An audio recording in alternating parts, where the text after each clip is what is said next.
Magandang araw mga kaibigan. Bigyan natin ng reaction, opinion ngayon itong post Kabusor. Sabi lang niya, try natin sa iba. Ito yung labanan. Ang naging uso nito is isang politiko kontra ipis. Kawawang mga politiko tinatalo ng ipis. Ito naman sabi niya, try natin sa iba, daga. Yan, pinag-survey niya, pinaglaban niya PBBM kumpara daga. Yung gusto kay BBM mag-like, yung gusto sa daga love. Tinignan ko dito 44,000 people who reacted. Yung namili ba? Grabe. Ito, tingnan natin ha. Yan lang. 44,000 ang bumoto, no? Survey to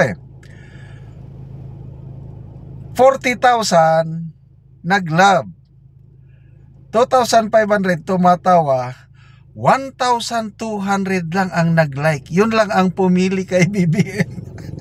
So, mga ilang percent, mga 2% lang ang pumili sa kanya. Pinili pa nila ang daga. Ano ba yan? Anong nangyayari sa ating bansa? Ang presidente inilalaban sa ipis man o daga, talo pa rin. Sabi ni Kabusor, yung author, hindi ako makapaniwala. Talo talaga si BBM, mapaipis man o daga.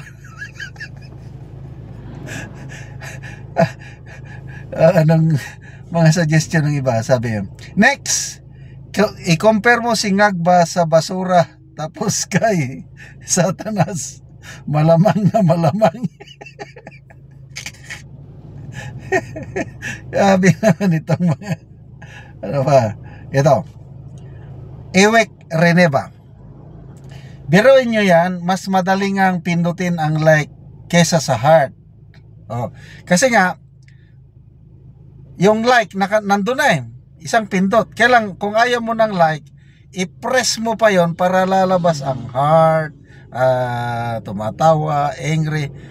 So, nag-effort talaga ang mga tao. Sabi nyo, ibig sabihin, binigyan talaga ng oras ng kada isa mag-heart kesa pindutin ang like. Anong klaseng presidente tayo meron? Melchor Dagohoy, sa daga na lang ako. Drasier Nohani, sa daga na lang ako. Repatic Baling, sa daga ako kasi totoong daga talaga. Ay nako, ano na bang nangyayari dito? Ito pa, Soloes Antonio, as of 10:17, parang kasindami rin ng napatayong classroom for 20. Ayos. Yung people who reacted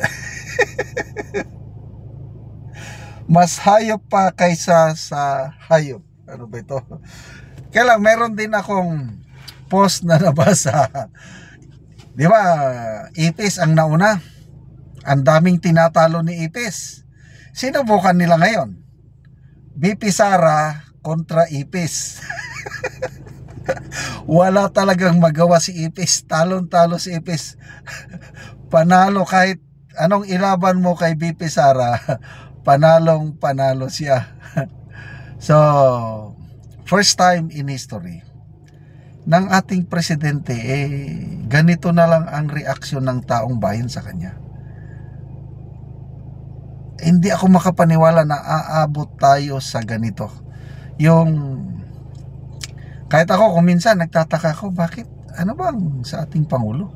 Lahat na lang nang sasabihin niya, mag-question mark ako kagad Hindi katulad nung before siya umupo, nung nagkakandidato pa. Talagang nabibighani ako sa kanya kung magsalita. Parang ang gandang pakinggan. Tapos napakabait niya. Kabaliktaran ngayon. Pag nagsasalita ng Pangulo, iiling na lang ako. Wala na naman yan. Hanggang salita lang yan. Yung Di ba? Nasa South Korea siya ngayon. Nakakaawa kung minsan eh. Alam niya rin siguro yung reality na ang dami nang nagagalit sa kanya. Kaya itong kanilang move ngayon, kanilang PCO ba o kanilang PR team, grabe ang ano nila ng mga trolls. Ang daming mga posting ngayon na nagsasabi pinaka the best daw siyang pangulo. Siya daw ang nag-angat ng buhay ng Pilipino, na ito daw bansa pinabayaan ng mga Duterte na malugmok at ang Pangulong Marcos daw ang nag-angat. Grabe nga, ang daming mga post na gano'n. Kaya lang, kung tignan mo naman yung people who reacted, punta ka doon, tinatawanan yung mga post na yun. Halos walang maniwala. Ganyan na sila kadesperado. Kaya itong si Ramon Tulfo, tama naman yung panawagan niya. Dapat, sabi ni Ramon Tulfo, nung lumabas kasi ang survey ng Pulse Asia, ang taas ng ratings ni VP Sara. 55 ang kanyang performance rating, approval rating, 56% ang kanyang trust. Samantalang si Pangulong Marcos nasa 33, 32 lang. Alayo. Kaya sabi ni Ramon Tulfo, dapat sibakin lahat ang members ng public relations team ni PBBM dahil inefficient sila. Wala silang nagawa kung napataasin ang image ng Pangulo. Alam niyo kung bakit mababa ang rating ni Pangulo? Siya ang number 1. It's not because of his PR team. Mahirap siyang depensahan. Kung produkto pa ang Pangulo, ang hirap ibenta. Ganon. Hindi madadala ng PR team. Kawawa nga si Auntie Claire, yung kadidepensa sa kanya. Kung ako si Auntie Claire, wala na, surrender na ako. Kaya lang, nagtitiis si Auntie Claire. Kung ano-ano na lang. Isang batikos, masyado daw mabait ang Pangulo. Hindi, matapang naman ang Pangulo. Ano pa? Itong korupsyon na ito dahil sa Pangulo. Hindi, siya nga ang dahilan kung bakit na-expose ang korupsyon. Siya ang dahilan kung bakit natigil ang korupsyon. Ganun na lang. In fairness kay Auntie Claire, he's doing her best to defend the president, but wala talaga. Hindi na makayang i-jack up ang image ng Pangulo. Kahit ipis, kahit daga, tinatalo siya. Ay nako. Salamat mga kaibigan sa inyong pagsubaybay sa ating channel.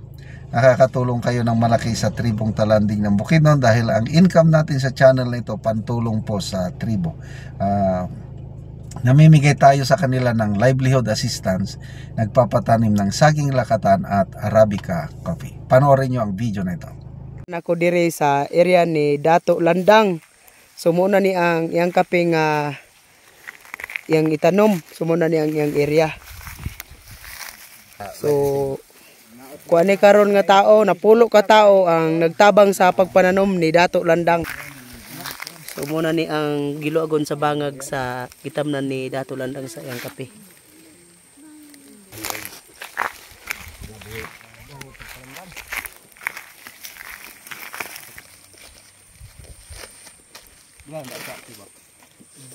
Para makikagi dagan na yang gipatrabaho. Namo ni si Jesus.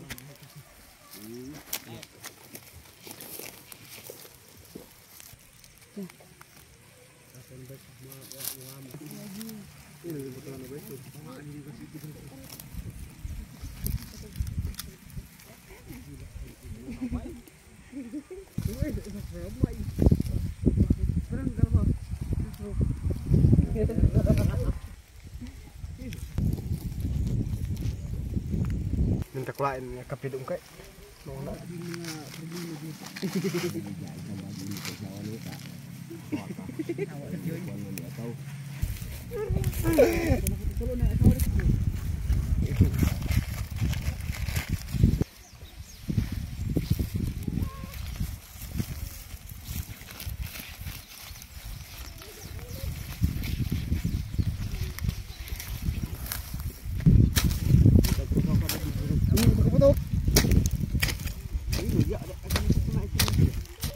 iyak ro ka.